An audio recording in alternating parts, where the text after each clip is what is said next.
Voici 3 tentations que Jésus a subies dans le désert, que Ève a subies dans le jardin.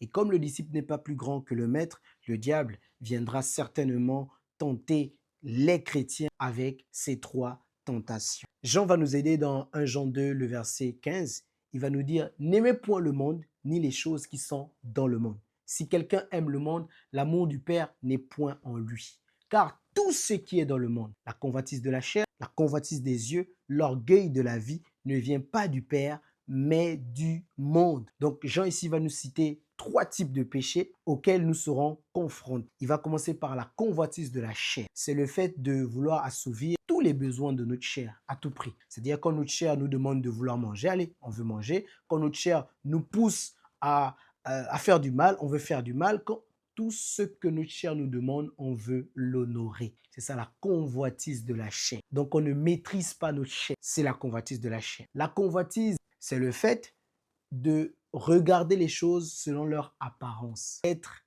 tourné à chaque fois vers l'apparence, ce qu'on voit à l'œil, ce qui frappe à l'œil. On est toujours poussé à vouloir satisfaire nos besoins visibles, ce qui satisfait notre vue. En fait, si on voit une belle voiture, on veut à tout prix de cette voiture juste parce qu'on a vu qu'elle est belle. Et donc, on est poussé à chaque fois par la loi du péché qui est dans nos membres, qui nous pousse, lorsqu'on voit quelque chose, de la convoiter, de vouloir cette chose parce qu'elle est belle par apparence. L'orgueil de la vie, c'est le fait de vouloir paraître ce qu'on n'est pas. Répondre aux standards de ce monde, aux standards de cette vie terrestre. C'est-à-dire que si dans cette vie, on a dit que pour réussir, il faut avoir une voiture, un travail, on veut à tout prix une voiture, un travail, juste pour qu'on nous dise qu'on a réussi. Vous voyez, c'est l'orgueil de la vie. Vouloir des choses juste pour qu'on nous dise qu'on est quelqu'un, pour que nous-mêmes on se sente quelqu'un en fait. Or, c'est le péché. Et Dieu ne nous conduit pas ainsi. Dieu nous conduit toujours en toute humilité à vouloir certes des choses, mais pas pour montrer qu'on a ces choses ou pas parce que quand on aura ces choses, on va se croire supérieur aux autres. Donc c'est ça l'orgueil de la vie, se sentir supérieur aux autres à cause de ce qu'on a ou de ce qu'on est selon la société. Et c'est ce que la Bible va nous faire comprendre dans Jean 3, le verset 6, avec Ève, qui a été tentée par le diable, et comment du coup elle sera prise au piège. 1. La Bible va dire, elle vit que le fruit était bon à manger. Donc, elle a vu que le fruit pouvait assouvir ses besoins charnels. Vous voyez, donc on est dans la convoitise de la chair.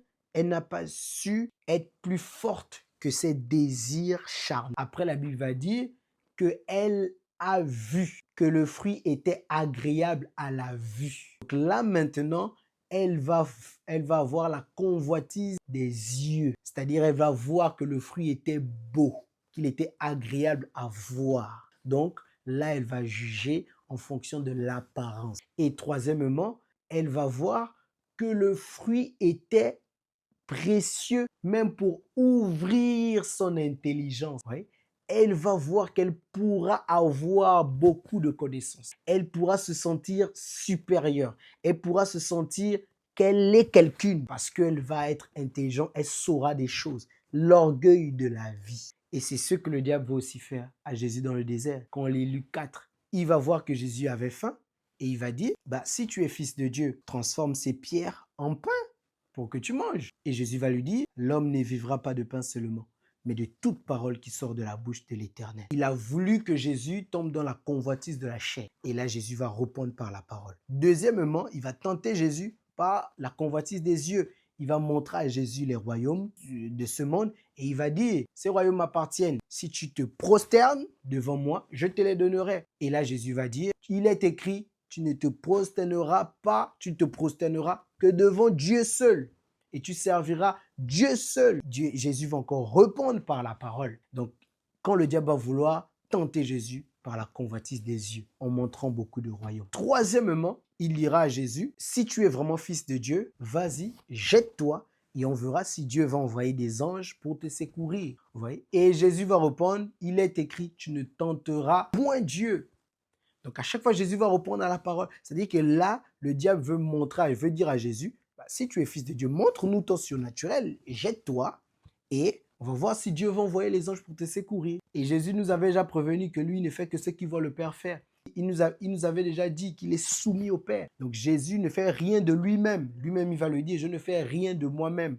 C'est-à-dire que là, le diable veut faire en sorte que Jésus soit orgueilleux de sa position de fils de Dieu. C'est-à-dire qu'il prenne sa position de fils de Dieu et qu'il fasse ce qu'il veut avec. Et là, Jésus va dire, non, on ne tente pas Dieu. Je ne ferai pas des choses pour prouver quelque chose. Je fais des choses parce que Dieu me demande de faire, mais pas pour prouver que je suis fils de Dieu, pas pour prouver que je suis quelqu'un, genre comme une espèce d'orgueil pour montrer ma position. Non, non, pas de cette manière-là, pas avec ces motivations-là en fait. Et là encore, Jésus va vaincre cette tentation par la parole. La différence entre Ève, qui a succombé justement à la tentation, et Jésus qui n'a pas succombé à la tentation, c'est quoi? C'est la parole. À chaque fois que le diable vient vers nous, à chaque fois que le péché frappe à notre porte, on le domine comment? Comme Dieu a dit à Caïn, le péché frappe à ta porte, toi domine-le. Comment on domine le péché?